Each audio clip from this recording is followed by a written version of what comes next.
قل يا عبادي الذين أسرفوا على أنفسهم لا تقنطوا من رحمة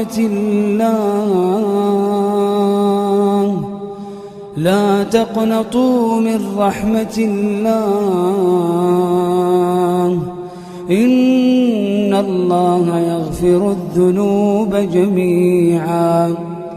إن الله يغفر الذنوب جميعا إنه هو الغفور الرحيم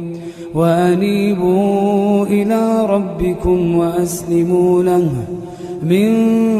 قبل أن يأتيكم العذاب ثم لا تنصرون واتبعوا أحسن ما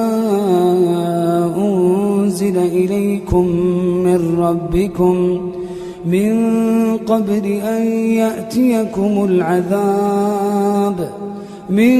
قبل أن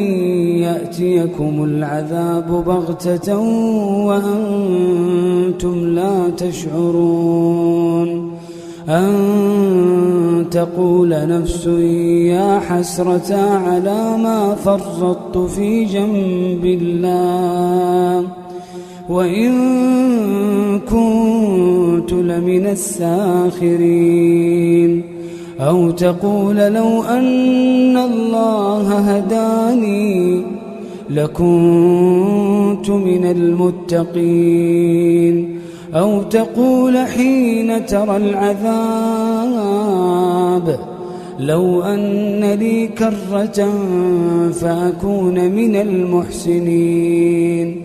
بلى قد جاءتك آياتي فكذبت بها واستكبرت وكنت من الكافرين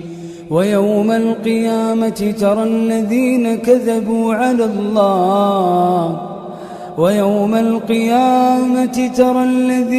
كذبوا على الله وجوههم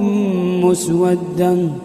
أليس في جهنم مثوى للمتكبرين وينجي الله الذين اتقوا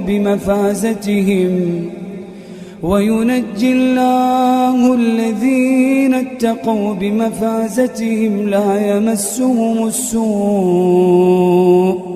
لا يمسهم السوء ولا هم يحزنون.